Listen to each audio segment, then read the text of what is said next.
Hey guys, what is up? It is me, Pagey, here once again with another video on Superman and Lois Season 3.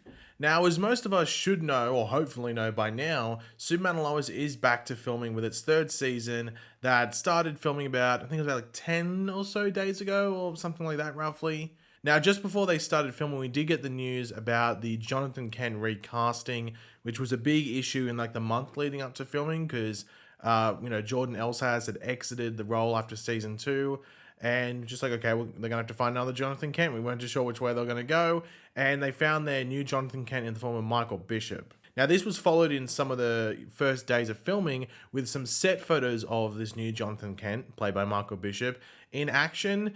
Not doing much, but at least gave us a look at what he's going to look like in season 3, might I say. And I guess where the people that aren't up to date with this news might be like tripping out when they start seeing this new Jonathan on screen. But yeah, there was nothing much like plot wise there outside of just the general like first look of him in the character. Now, this, of course, was then followed a couple of days later with the first look at the new Superman suit for Season 3, which, from what I've seen, many people were quite happy with, myself included. I think it looks really, really good. But one other piece of news that came out, about a week before they started filming, something like that, but hadn't been confirmed by Warner Brothers or the CW by the time they started filming, was the casting of Chad L. Coleman in a villainous role for Season 3. Now, this information was, of course, revealed by David Ramsey, more commonly known as Diggle, at DragonCon a couple of weeks back. But now, well, the CW and Warner Brothers are confirming it, and who he's playing, and we also got a bunch of new intel that has come along with that confirmation. But yeah, let me know your thoughts in the comment section down below about this stuff we go over. Fan of it, not a fan of it, any thoughts of where it goes? Curious to hear what you guys think. Now, this wasn't a standard press release that happens with a lot of castings, like Warner Brothers or the CW didn't go, hey, Deadline, Variety, all these different places, here's the news. It was actually TV Line that got the exclusive breakdown and reveal and confirmation for this casting, so let's see what they had to say about it. Smallville's newest troublemaker should look a little familiar to long-time Arrow fans. Chad L. Coleman, who previously tangled with Oliver Queen as Tobias Church, and as of late has played the Orville's Clyden, I think that's how you pronounce it, or Clyden, I'm going to say Clyden, is joining the cast of Superman and Lois' upcoming third season as infamous DC baddie Bruno Manheim, TV Line has confirmed. And here we actually have a description for the character. Bruno Manheim is known to most of Metropolis as a local hero, a philanthropist, might I say, who has revived the struggling neighborhoods of the city. For years, Lois Lane has worked to prove that behind that facade is a career criminal and the head of the notorious organization Intergang. With some new leads, she might be closer than ever. News of Coleman's casting was first revealed by David Ramsey during a September 3rd panel at DragonCon, I keep saying Dragon Kong. It's not Donkey Kong, Dragon Con, but his role as Bruno Manheim wasn't confirmed until now, which is what we talked about before. This is what Todd Helbing had to say leading into Season 3 with mainly Intergang, but also just the general introduction of, classic villains. We knew we wanted to have our version of Intergang in this show, and we originally thought it would happen sooner than Season 3. Like all of his villains in the Superman mythos, we want to keep doing what we've been doing, which is to take a classic villain and reinvent them as best we can, to make them compelling and grounded and tie them into the show. So there's some more stuff there from TV Line, but that was the meat and potatoes of stuff that you're really going to care about.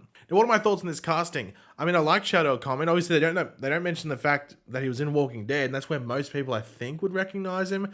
Outside of, I guess if you're an Arrowverse fan, outside of Arrow, but like I'm always going to think of him from, is it Tyrese or Tyree from Walking Dead? That's what I'm always going to remember him from. Now, of course, when this thing was announced at DragonCon and David Ramsey didn't say who he was playing, a lot of people thought that maybe he could be Darkseid, which was always going to be one of those like, Hail Mary, theories or Hail Mary hopes and stuff like that. Just like, I mean, they're just so out of the loop. I just don't think Darkseid was really ever a possibility, but you can never like completely discard it because it is a show in the DC universe. So I guess Darkseid's a DC character.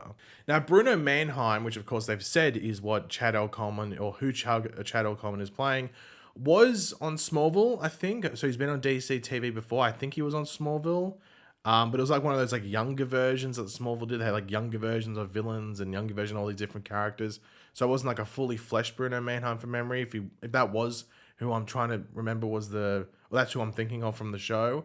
And there was also talk that Supergirl was going to use him in one of their seasons when Intergang were going to be a bigger thing. But that never happened, obviously, in regards to actually taking place on the show.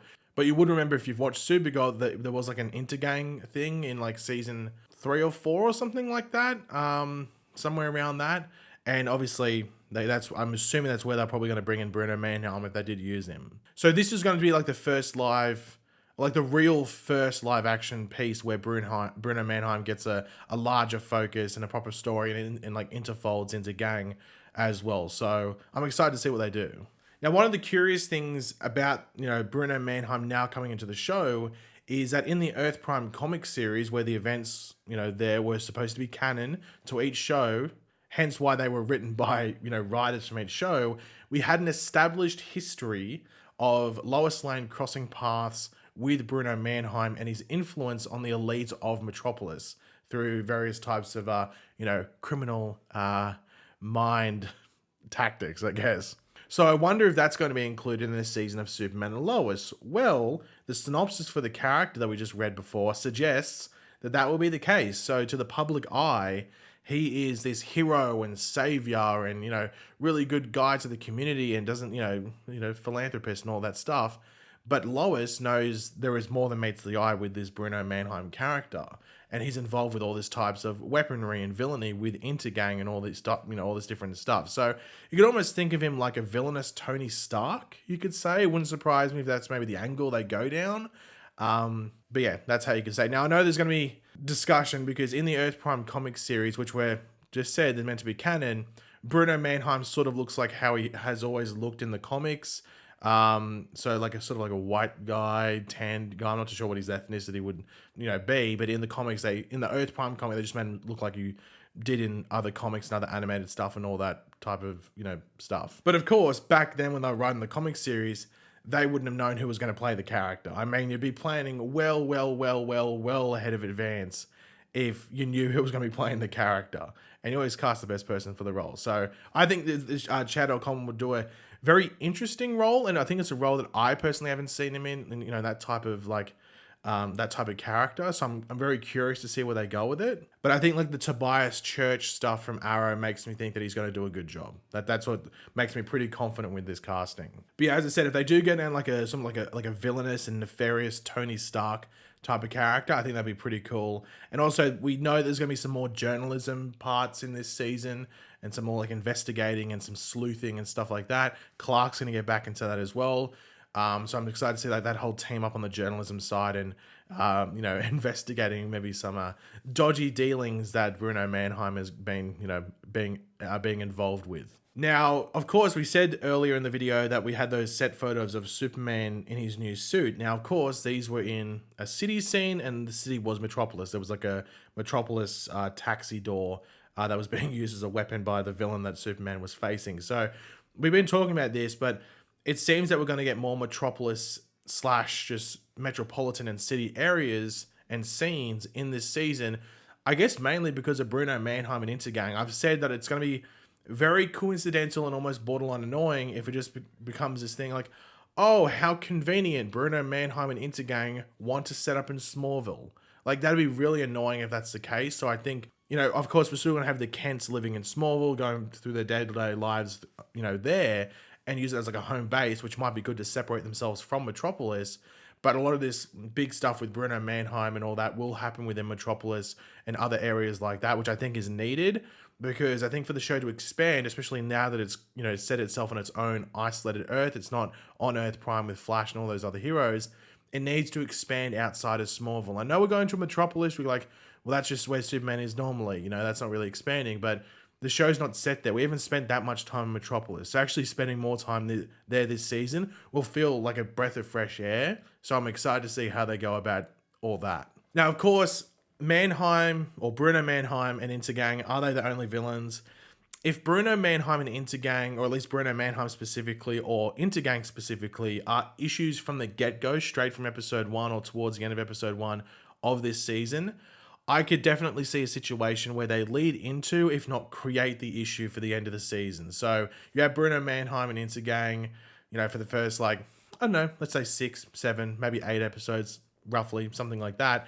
And then maybe they open the door to a bigger threat, like an alien threat to Earth that Superman has to deal with, and it could just be due to the weaponry. Maybe they stole it off something that they weren't meant to, and that person's come back to get it, whatever it might be, and now they are like, you know what, these idiots here took my weaponry, but now I'm just going to be like, yeah, I'm just going to destroy your whole Earth. So how about that? And that's where Superman has to jump in and save the day and fix up what Bruno Manheim and Intergang have done. I could easily see that being a general road that they go down. But as I've always said, sometimes best not to predict what some of these shows, especially Superman and Lois, is going to do, because they do like to twist things around. So with Intergang, it might not be even like overly like alien tech. They might be basing it off, maybe they use X-Kryptonite to pump up their weapons more, and that's where the issue lies, which might connect it back to Smallville, which is a worry I have, because I don't think they need to connect Bruno Manheim and Intergang to Smallville to get Superman and Lois involved, because specifically around Lois, there's already a history there with her and Bruno Manheim, and with Superman, he's going to try and stop the villain, so there's no need to specifically connect it to Smallville.